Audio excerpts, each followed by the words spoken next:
Bueno, ¿cómo andan? En esta oportunidad les voy a explicar las bases del psicoanálisis, que es como un compilado muy acotado, muy reducido de la teoría psicoanalítica. Ustedes piensen que el psicoanálisis es una obra de muchos tomos, escritas por Sigmund Freud, pero continuada por otros autores. Como lo que nosotros vamos a ver refiere más a conceptos aplicados a la infancia, a la adolescencia, a la constitución psíquica, y tomamos para eso autores contemporáneos, mi idea es explicar las bases fundamentales del psicoanálisis propuestas por Sigmund Freud, con la idea que ustedes se remitan a este texto cuando trabajemos con otros autores.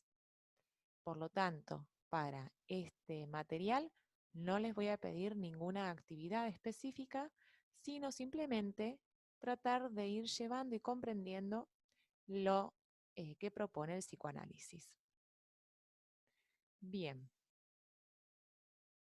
vamos a arrancar con esta teoría de la mano de Sigmund Freud, que es el padre del psicoanálisis, que nació en Austria en 1856 y que desarrolló esta teoría llamada psicoanálisis. Ustedes piensen que lo revolucionario del psicoanálisis en la época fue específicamente que empezó a hablar de una sexualidad presente en la infancia y constitutiva del sujeto, estructurante del aparato psíquico y determinante de las relaciones humanas. ¿Cómo empezó Freud trabajando?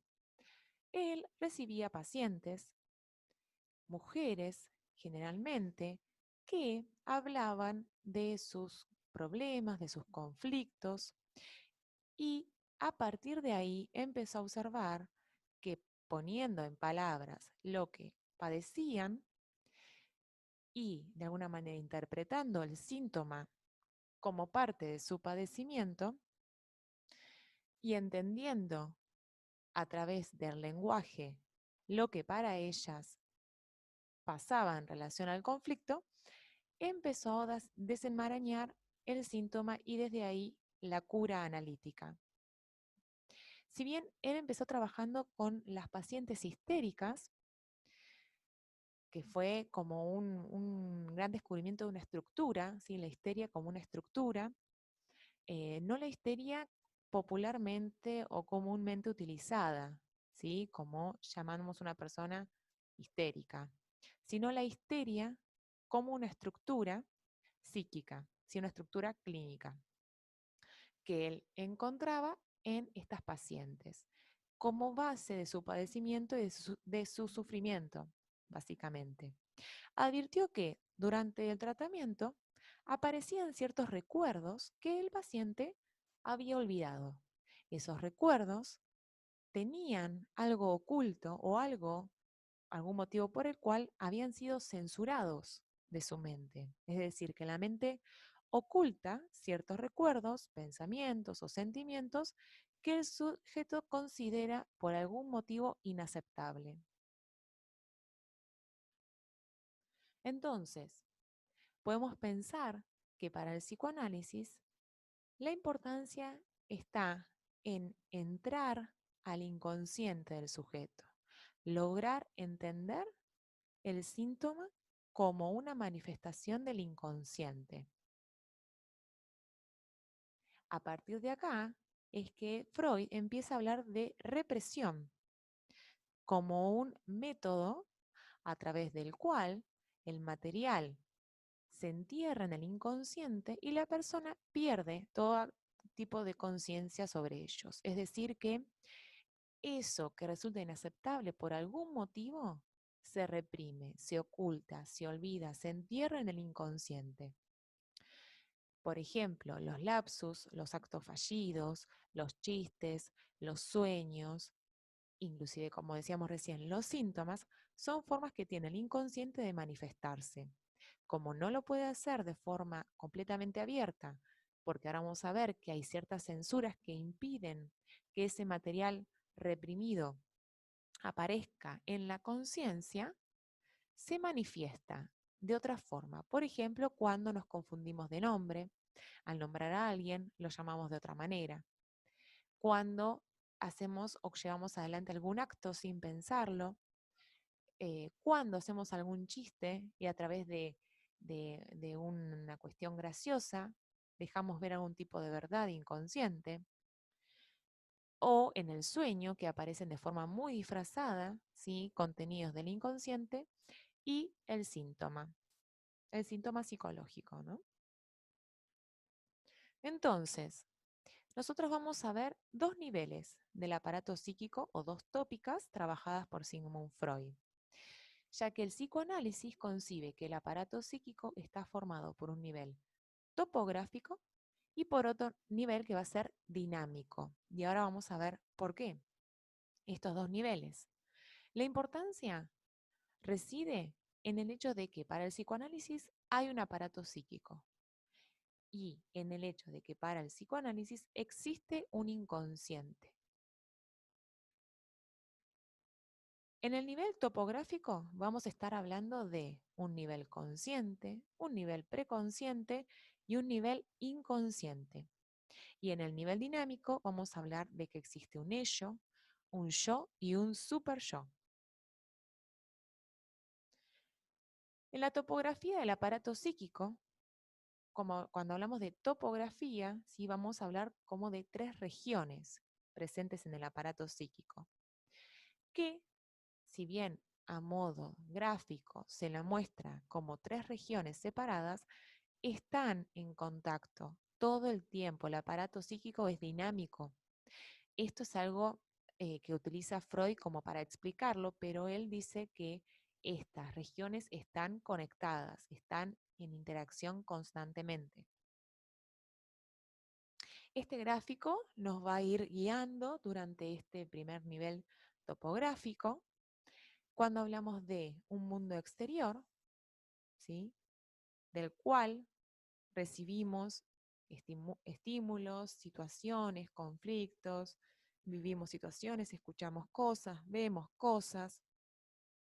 Y un primer nivel o región consciente, que ustedes observen que es la única que está en contacto con el mundo exterior. Tenemos dos censuras. Una censura existente entre ese nivel consciente y un segundo nivel preconsciente, y otra censura más fuerte todavía que la anterior entre el nivel inconsciente y el nivel preconsciente. ¿Sí?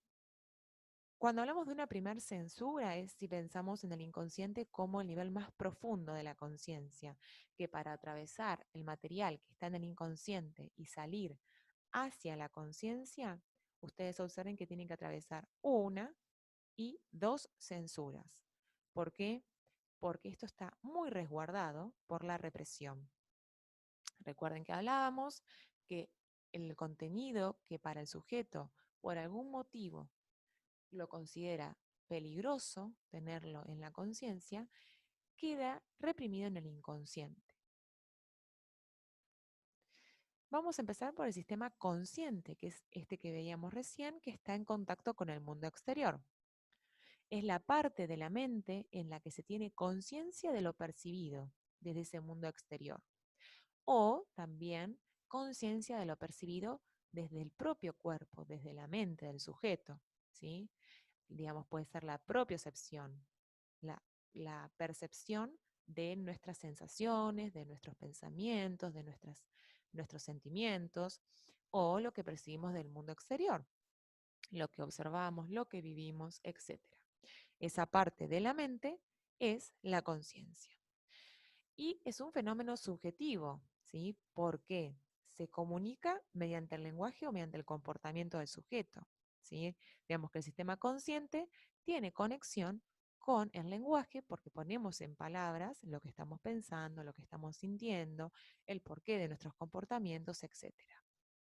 Ahora, de este nivel consciente, primero, vamos a pasar a un nivel preconsciente, que comprende básicamente los hechos mentales, procesos, contenidos que pueden llevarse a un nivel consciente si enfocamos en ellos la atención. Es decir, si queremos recordar algo que está en el preconsciente, pero que no lo tenemos en la conciencia todo el tiempo, solo basta con voluntariamente traer ese contenido a la conciencia, enfocando la atención. Bien, o sea que esa primer censura que veíamos no es tan intensa, no es tan fuerte, se puede, ¿sí?, de alguna manera, pasar por encima. Para alcanzar la conciencia, los contenidos del inconsciente deben asociarse a palabras, básicamente, y de ese modo, ¿sí?, pasar a la preconciencia. O sea que nosotros veíamos, volvemos a este primer gráfico, el contenido del inconsciente, si se puede asociar a palabras, puede atravesar el preconsciente y llegar de esa manera al nivel consciente. Del preconsciente también mantiene la barrera represora y la censura, ¿sí? Porque hay ciertos impulsos y deseos inaceptables. Entonces hay una barrera que retiene, que censura el paso de esos impulsos y deseos inaceptables. Entonces acá vamos a hablar de un pensamiento de proceso secundario. El psicoanálisis establece que este tipo de pensamiento lo que intenta hacer es evitar lo displacentero. Es decir, que el pensamiento propio del proceso secundario va a buscar detener o demorar esa descarga instintiva propia del inconsciente que ahora vamos a ver y del ello.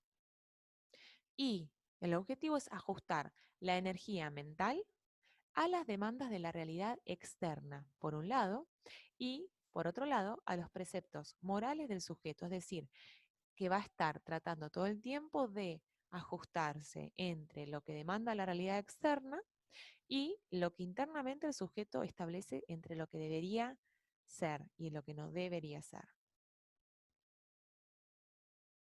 Entonces, en este nivel, este modelo topográfico que teníamos 3 niveles, consciente, preconsciente e inconsciente, pasamos a un último nivel que es el sistema inconsciente, ¿sí?, el más profundo.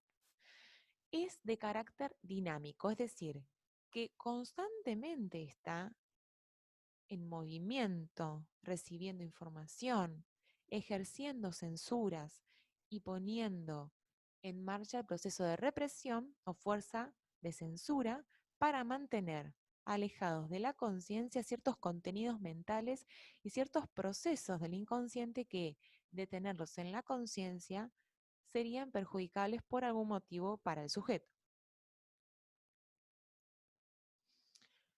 Y acá podemos pensar en 4 aspectos claves, ¿sí?, en que podemos entender el inconsciente, que es el nivel más complejo.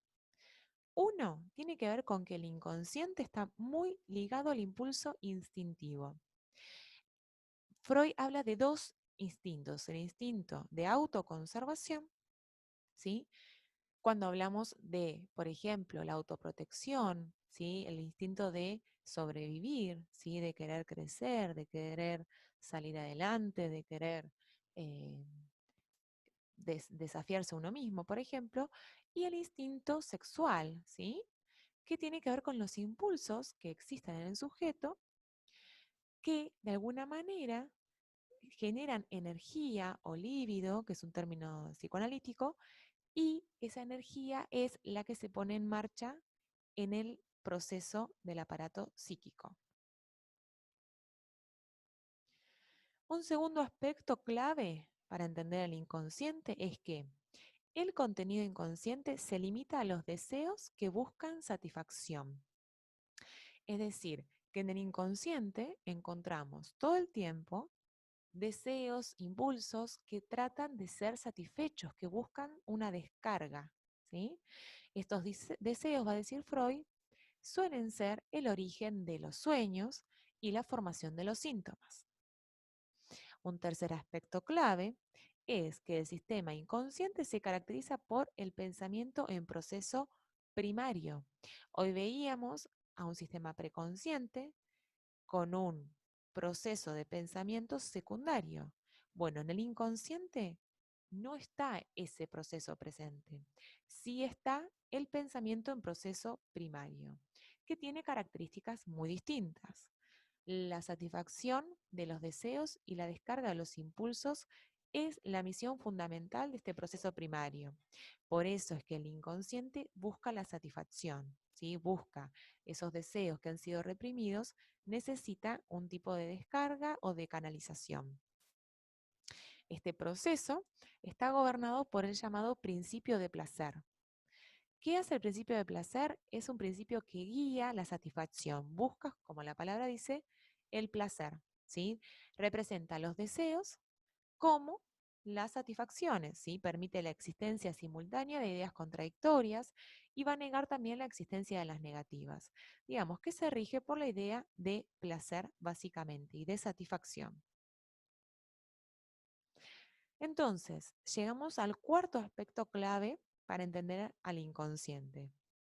Los contenidos del inconsciente pueden hacerse conscientes solo mediante el paso al estadio intermedio, ¿sí? Que está en el medio entre la conciencia y el inconsciente, que es el estadio preconsciente, donde veíamos que las barreras de censura de alguna manera se pueden controlar y los elementos consiguen llegar a la conciencia. Entonces, para ser consciente lo inconsciente, hay un largo camino por recorrer y un arduo proceso por llevar adelante.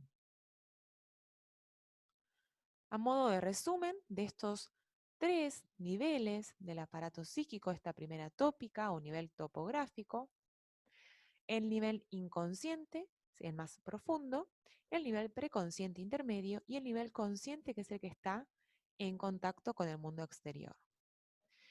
El nivel preconsciente y consciente son temporales, es decir, que hay una noción de tiempo. El nivel inconsciente es atemporal. ¿Por qué? Porque muchas veces hay un síntoma que es referido a algún motivo inconsciente, pero que no es algo que tiene que ver con el hoy o el ahora, sino que quizás es algo que pasó hace mucho tiempo y que por algún motivo hoy vuelve al sujeto en forma de síntoma. Por ejemplo, un trauma infantil. Si pensamos en lo que rige a un nivel y a otro, el principio de placer es el que está presente en el nivel inconsciente porque busca la satisfacción de esos deseos que han sido reprimidos, y en el nivel preconsciente y consciente hay un principio de realidad porque buscan ajustar esas satisfacciones o esos deseos, esas demandas, ajustarlas a la realidad, a lo que realmente el sujeto puede llegar a ser, más allá de lo que le gustaría o lo que quisiera. Y en relación a la lógica, se habla de que en el preconsciente y el nivel consciente hay una lógica de realidad, ¿sí? En cambio, el nivel inconsciente no es lógico. Pasamos al segundo nivel, ¿sí? Estructural, que va a hablar de otros componentes en el aparato psíquico: el ello, el yo y el superyo, con funciones muy diferentes. Este gráfico lo vamos a usar para entender esta segunda tópica, donde ven las tres instancias psíquicas, yo, ello y superyo, y los tres niveles, consciente, preconsciente e inconsciente, demarcando de alguna manera que el ello como instancia psíquica es en su totalidad inconsciente. En cambio, el yo y el superyo son distintos. Vean que el yo tiene de los tres niveles. Tiene una parte consciente, una parte preconsciente y una parte inconsciente. En cambio, el superyo es en su gran mayoría inconsciente y preconsciente. Empecemos por el yo, el órgano ejecutivo de la psiquis. Es un órgano o una instancia psíquica que controla la motilidad, controla la percepción, el contacto con la realidad, y el yo es el que pone en marcha mecanismos de defensa, el retraso y la modificación del impulso. Es el que trata de regular y de retrasar los impulsos que, de concretarlos o de descargarlos, perjudicaría de alguna manera al sujeto. El yo. Entonces, se construye desde aproximadamente el primer año de vida, ¿sí? Cuando el sujeto, cuando el bebé, empieza a discriminarse y a darse cuenta que él y su mamá no son una unidad totalitaria, ¿sí? Que es lo que suele pasar. Al principio el bebé entiende que él y su mamá son un todo, ¿sí? A partir de aproximadamente el octavo mes, que es cuando aparece la angustia de separación o el miedo a los extraños, que empiezan a registrar que hay un otro diferente, que la mamá es un otro diferente a él, empieza a darse cuenta que él es una persona distinta al resto. Empieza a construirse este yo, que es una integración, ¿sí? Del sujeto. Entonces, por eso se dice que se realiza desde el primer año de vida. Posteriormente, en la adolescencia, se termina de madurar y se consolida, ¿sí? Y de alguna manera en la adultez esa esencia se va modulando. Veíamos recién en el gráfico que está ubicado fundamentalmente en el terreno consciente, aunque tiene parte inconsciente y parte preconsciente también. Es una instancia que nos identifica, ¿sí? Nos hace conscientes de la realidad, de la verdad, de la realidad interior, de lo que nos pasa. Tiene que ver con nuestra identidad, ¿sí? Con nuestra integridad, nos permite sentirnos que somos un uno, ¿sí? Una persona, un sujeto completo, integrado. Siempre va a estar en contacto con la realidad exterior. ¿Por qué? Porque decíamos que está ubicado fundamentalmente en el terreno consciente. Recuerden en la primer tópica que la conciencia es la instancia o nivel vinculado con el mundo exterior. Entonces se va a manejar por el principio de realidad. Recuerden que este principio de realidad tiene que ver con ajustar los deseos, ¿sí? O los instintos que buscan satisfacción con aquello que es posible de satisfacer.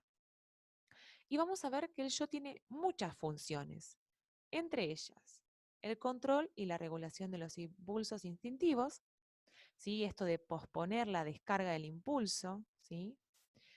Poder de alguna manera progresar en estos primeros meses de vida, de pasar de este principio de placer a un principio de realidad, ¿sí? De adaptación al medio.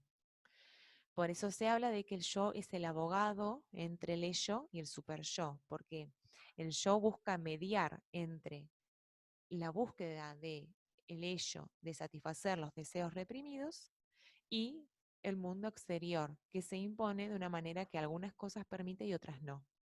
Para eso hace falta un juicio, otra de las funciones del yo, la capacidad de anticiparse a consecuencias de una acción, evaluar cómo va a afectar a los demás un determinado comportamiento personal, es decir, cómo me va a afectar a mí el hecho de decir tal o cual cosa, cómo va a afectar a la otra persona si yo me comporto de tal o cual manera. Otra de las funciones es la relación con la realidad. ¿Sí? La relación con la realidad incluye tres aspectos: el sentido de realidad, la evaluación de la realidad y finalmente la adaptación a la realidad. Si hablamos de sentido de realidad, es la capacidad de discernir entre lo que está dentro y fuera de nuestro propio cuerpo, el establecimiento de los límites corporales, digamos, un sentido de integración corporal. La evaluación de la realidad es el poder distinguir entre lo que es una fantasía interna y una realidad externa, y de ahí en más adaptarnos a la realidad. Otra función importante está relacionada a las relaciones objetales, el poder establecer relaciones afectivas satisfactorias, que depende de una internalización previa de las interacciones tempranas, de nuestra relación con nuestros padres o cuidadores, ¿sí? La familia, la primera socialización, los primeros objetos de amor.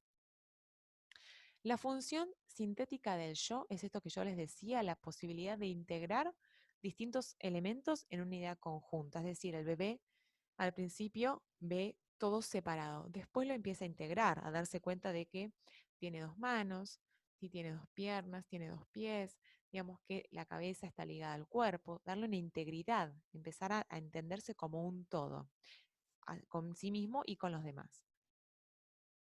Y una función fundamental del yo es poner en marcha los mecanismos de defensa, que serían procesos mentales completamente inconscientes, porque uno no dice voy a poner en práctica tal o cual mecanismo para defenderme. No, se ponen en marcha de forma inconsciente, con el objetivo de minimizar ciertas consecuencias perturbadoras para el sujeto. Por ejemplo, frente a un duelo o la pérdida de un ser querido, un mecanismo defensivo muy frecuente es la negación. ¿Sí? Entonces, ¿qué sensación tiene esa persona? Sentir como que nada pasó, como que la persona sigue viviendo, o como esta sensación de que va a aparecer en cualquier momento, o que fue un sueño, que fue una pesadilla, o que es una película lo que está viviendo, ¿sí? El negar la realidad, de alguna manera, es un mecanismo defensivo que se pone en marcha por el conflicto o el nivel de angustia que tiene el sujeto, ¿sí? Es una manera energética que tiene el aparato psíquico de regular el conflicto. Entonces, falsifican o distorsionan las experiencias para que sean más aceptables y para que permitan conservar nuestra autoimagen. De alguna manera, ayuda momentáneamente a afrontar la realidad de alguna forma. Entonces, seguimos con este gráfico que integra los dos niveles, topográfico y dinámico. Nos vamos al ello. Veíamos en este gráfico, el ello es puramente inconsciente. Entonces, en el ello, vamos a ver que están ubicados los instintos y los impulsos más instintuales, más arcaicos, ¿sí? Más primitivos, se dice, porque nacemos con el ello. El ello es la búsqueda de placer. Por eso está sometido al proceso primario, al principio de placer, a la búsqueda de descarga, ¿sí? A la búsqueda de satisfacción. Entonces, por ejemplo, cuando un bebé nace, se dice que es completamente ello, ¿sí? ¿Por qué? Porque lo único que busca es placer, ¿sí? Entonces, no registra todavía que hay un mundo exterior que le va a poner un límite a esa búsqueda de placer. Entonces, empieza de a poco a formar esa figura, ¿sí? Cuando se empieza a encontrar con el mundo exterior, ¿sí? Donde se encuentran ciertos límites que van regulando esa descarga de impulsos. Es el reservorio de impulsos instintivos desorganizados. Es un caos. El ello es un caos de impulsos y de instintos. Yo pongo esta imagen de Pink Floyd, The Dark Side of the Moon, ¿sí? Porque el ello vendría a ser justamente esto, ¿no? La cara oculta de la luna. La cara oscura. ¿Por qué? Porque es el lado oscuro del sujeto, ¿sí? Está en contraposición con el yo. Tiene toda la pasión, tiene la fuerza poderosa de conseguir el objeto de placer. Más allá de la realidad que lo rodee, eso no le importa al ello. El ello lo que quiere es poder, de alguna manera, satisfacer esos deseos y esos impulsos, ¿sí? Que están presentes, buscando el placer todo el tiempo, priorizando la descarga. ¿Sí? El ello entonces contiene todo tipo de instintos y tendencias que serán para el ello la búsqueda constante de ser saciadas con su objeto de placer, sin importar a quién pertenezcan, sin importar cómo conseguirlo, el único objetivo del ello es la búsqueda de placer. Y nos vamos a esta instancia superyoica que tiene parte preconsciente, tiene parte inconsciente, ¿sí? Y que se constituye con la cultura. Se va adquiriendo cuando el infante empieza a ponerse en contacto con la sociedad, empieza a encontrarse con ciertos parámetros propios mismos de la sociedad y de convivir con otros, y va incorporando conductas, ¿sí? Introyectándolas como ley. Y esta palabra es importante, la ley, porque el super yo representa a la ley, ¿sí? Lo que se debe hacer. Por eso se rige por un principio de moralidad o conciencia moral, ¿sí? Que establece lo que está bien y lo que está mal, y surge de la prohibición del complejo de Edipo, ¿sí? Veíamos el complejo de Edipo, ¿sí? Como también estructurante, porque a partir de su resolución, ¿sí? Aparece el super yo, que es el heredero del complejo de Edipo. Si hablábamos que este momento donde el niño o la niña empieza a darse cuenta que tiene que elegir su objeto de amor por fuera de la familia, esta prohibición del incesto, que de alguna manera se incorpora a la ley simbólica, ¿m? Hace que pueda empezar a internalizar valores, reglas parentales. Por eso se establece a partir de los 5 o 6 años la constitución del superyo, ¿sí? Con la elaboración del complejo de Edipo. Entonces, esta instancia va a funcionar como un agente que se ocupa de inspeccionar el comportamiento, evaluar los pensamientos, analizar los sentimientos del sujeto. Este dibujito muy clásico del diablito de un lado y del angelito del otro, diciéndole lo que está bien y lo que está mal, ¿no? Bueno, el super yo va a hacer la ley, va a establecer este parámetro de moralidad. Está representado por las figuras dedicadas a la educación. En primer lugar, los padres, ¿sí? ¿Por qué? Porque esa autoridad parental que se establece en la infancia se introyecta en forma de instancia psíquica superyoica. Por eso hablamos de que es importante que los padres puedan poner límites a los niños para que ellos después puedan incorporarlos y hacerlos propios, para que el día de mañana ellos también puedan poner sus propios límites. Entonces, en primer lugar, ligada a los padres y luego en la etapa escolar son los educadores, ¿sí? Las figuras que vendrían a representar esta instancia. Se incorporan leyes, se incorpora la moral, la obligación, lo que se debe hacer. Es por eso que el super yo se maneja, como hablábamos, con el principio de moral o de la perfección. Las funciones del super yo son varias, pero si podemos resumirla de alguna manera, tiene que ver con controlar, ordenar y prohibir ciertos comportamientos que van en contra de lo que considera moral. ¿Sí? Es la instancia, vendría a ser que va a poner siempre un freno a esa búsqueda de satisfacción, a esa búsqueda de placer, de esos impulsos, esos deseos reprimidos. Si el super yo va a tratar de frenar esa descarga. Y le presenta al yo un ideal de cómo debería ser. ¿Sí? Es esa idea que tenemos internamente de la perfección, ¿sí? De nuestro ideal, de cómo deberíamos ser, que rige muchas veces nuestras exigencias. Nuestra autoexigencia está liderada por una instancia superyoica, ¿sí? Que nos lleva a cumplir con ciertos requerimientos, con, por ejemplo, con el estudio, con el trabajo, con ciertos roles, ¿sí? El desempeño de ciertos roles. La función de autoobservación, ¿sí? El super yo todo el tiempo se está observando, se está autoobservando, y desde ahí la autoexigencia. La función de la moralidad, de mantener ciertos ideales adquiridos por la cultura, y es lo que ayuda básicamente al ser humano a vivir en sociedad, ¿sí? Regido por ciertas leyes que lo ordenan y lo limitan, ¿sí? Es como el autocontrol, ¿bien? Entonces es lo que de alguna manera se le impone al sujeto para adaptarse a la sociedad. Este dibujo me parece que es bastante significativo porque a modo de iceberg, ¿sí? Nosotros en un sujeto solemos ver solamente una punta del iceberg, ¿sí? Que es la que está en el medio exterior, sería la parte consciente. Nosotros vemos los comportamientos de las personas, ¿sí? O de nosotros mismos, y solamente accedemos a este nivel. El psicoanálisis establece que debajo de esta pequeña puntita de hielo hay un gran iceberg muy profundo con otros niveles de interpretación. Un nivel consciente, ¿sí? Veíamos propio del mundo exterior, que si profundizamos encontramos un nivel de profundidad inconsciente mucho mayor y de difícil acceso.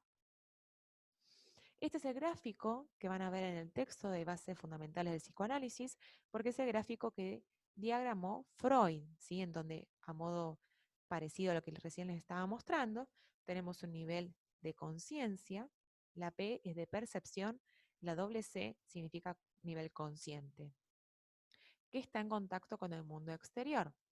Un nivel preconsciente intermedio y un nivel más profundo inconsciente, con ciertas barreras, ¿sí? Acá dice reprimido, esta barrera para Freud es la represión de estos contenidos que quedan sujetos en el inconsciente, y en la relación con el nivel dinámico vemos al ello en el nivel puramente inconsciente, al yo tratando de regular los impulsos que vienen del ello y las exigencias del super yo. Un yo con un nivel consciente, preconsciente e inconsciente, y un super yo liderando más el nivel preconsciente e inconsciente.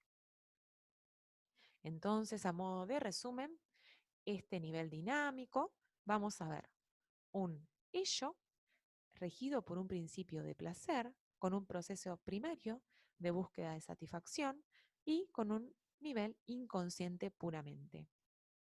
El yo, con un principio de realidad, que busca regular o ser abogado entre los impulsos del ello y las exigencias del super yo, ajustándolo lo más posible a la realidad, que está en contacto con el mundo exterior y que su función es mediar entre el ello, el super yo y la realidad. Y vemos una instancia super yoica en donde el resultado de la incorporación en el yo de los mandatos paternos hacen carne en esta instancia. Representa las restricciones morales, los impulsos hacia la perfección, las exigencias, la ley, lo permitido, lo prohibido. Aparece después de la elaboración del complejo de Edipo. Entonces, hasta acá, las bases del psicoanálisis. En el texto ustedes tienen algunos casos que analizaba Freud para entender de dónde viene esta teoría, ¿sí? Tengan en cuenta que esto está muy resumido, muy acotado, es una teoría muy larga y muy extensa, que no tiene sentido detenernos en muchas cuestiones mayores en lo que atañe a nuestra materia, solamente aquellos conceptos que nos permitan entender los autores que vamos a estudiar de esta orientación psicoanalítica, porque van a retomar conceptos del psicoanálisis y para que no queden esos baches, usamos este material, ¿bien? Para volver y para repasar, porque es una teoría muy compleja, ya que tiene un lenguaje muy específico y resulta muchas veces media enroscada, ¿no? Para entender. Después van a ver que hay en el mismo material otras cuestiones que desarrolla la teoría de la libido. Bueno, todavía no la vamos a abordar, por lo tanto, vamos a cerrar con esto, que ya me parece suficiente, y sobre lo cual me pueden preguntar si hay algo que no entienden. Bueno, espero que tengan una buena semana, que haya sido lo más explicativa posible mi clase. Entiendo que pueda resultar difícil de comprender y cualquier duda, cualquier dificultad me pueden escribir. Si hace falta otra clase para detenernos o para explicar o ampliar algunos conceptos, me lo pueden decir y podemos diseñarlo. Bien, bueno, que tengan una buena semana.